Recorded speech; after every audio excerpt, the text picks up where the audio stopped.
this year I'm your guys' student council president.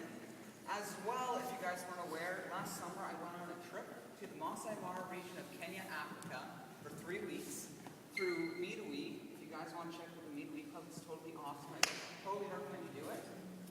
So 3 weeks, Kenya, Africa, totally awesome, best experience of my life, and I will get into it telling you a little bit more about it.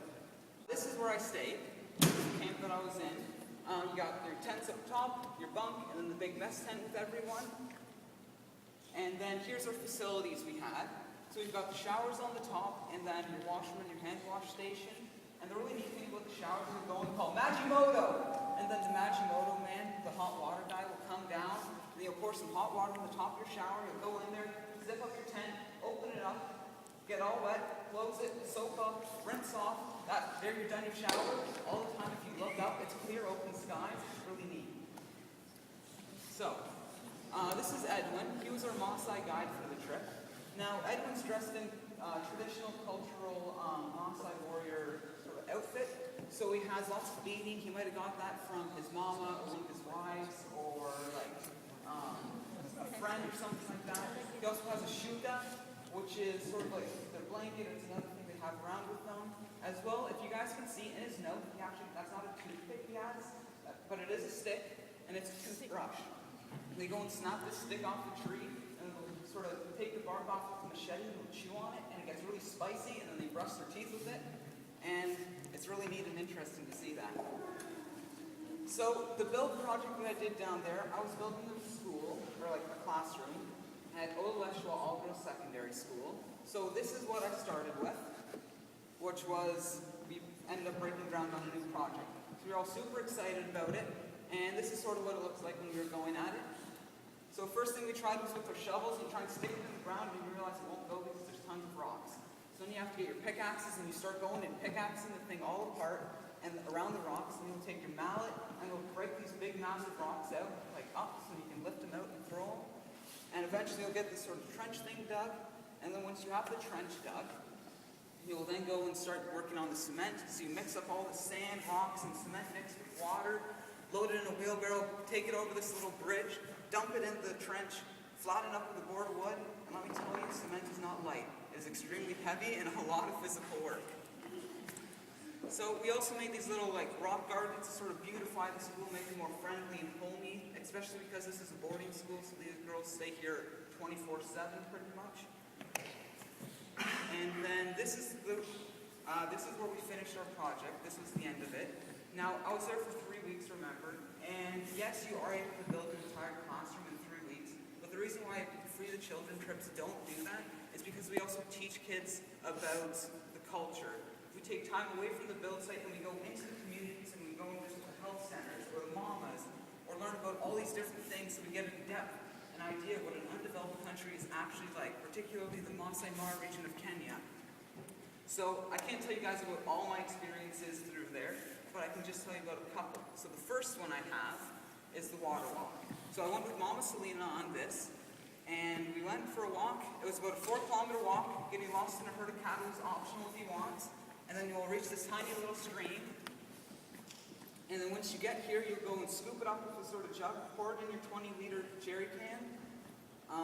And now the water's filtered through the rocks there, but it's still not clean per se. Like, sure, a lot of the bacteria is taken out, but it's not filtered like we have at home. It's not treated. They aren't able to boil the water because that's just so much more time and energy and effort, and they really don't have that much time in the day to do that.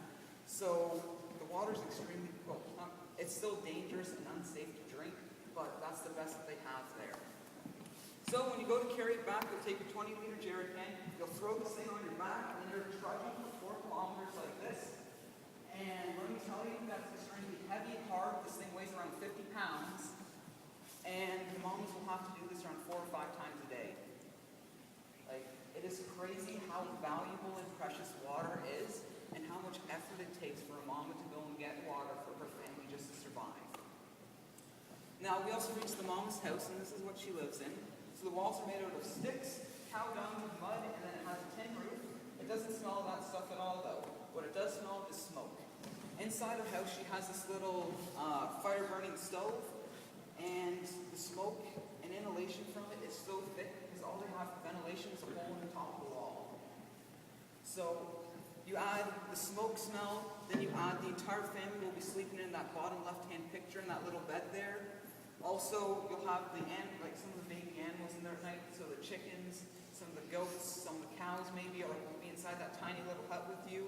As well, if you add in the hot summer heat, that can be extremely uncomfortable to live in it, and it's extremely eye-opening to think that this is what the reality is. This is what they live in. That's every day. That is home for them. Now, I also went on to Matoni, which is a Free the Children elementary school. So here I learned a lot of things. I got to play with the kids, laugh, talk to them, learn, just have awesome time. And the biggest thing that really hit me about it is that these people are kids. Besides the fact that they live in an undeveloped country and live in extreme poverty, they're exactly the same as kids at home. They still have all the things. They still want to play. They still want to learn. They still want to laugh. And it really hurts thinking that these are kids. They're stuck in a society where this is the reality of having to go to school, appreciating school, if they're lucky. Not even everyone gets to go to school and appreciate it. So I'll end up on my little slideshow portion. It's a safari. We spent a day and we went on safari. So I got to see some hippos, zebras, lions. As well, I got to see some giraffes, thousands of wildebeest and zebras just like across the savannah. And then I also saw some topis. Google them. They're really neat looking. And then some cheetahs. Now, going on my trip, I learned a ton of things, and it was just overwhelming how much I actually found. And now trying to explain it to you guys is sort of like trying to explain what water tastes like to someone who's never drank it. Just think about that. Try and figure out what water tastes like. Like, how do you explain that? It's extremely tough. I don't know how. And this trip, there's just so much to it and so much in depth that I'm hoping I can give you guys somewhat of a picture of it.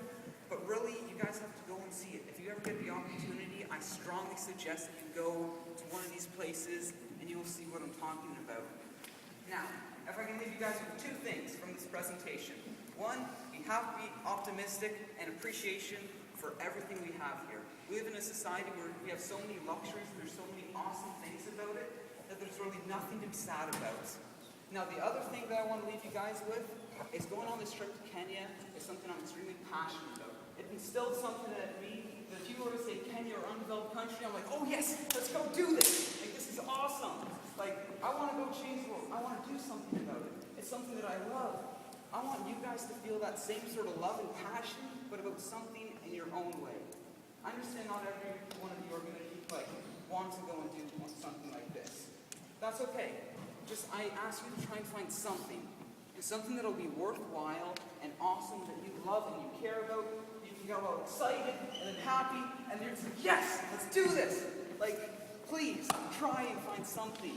If you need any help finding it, please talk to me. I'd love to try and help you figure it out. Also, if you guys have any more questions about my trip, please feel free to talk to me at any time. I love talking about it, as you can see. So, let's have an awesome year, Bucks. Let's get involved, be passionate, and see something amazing.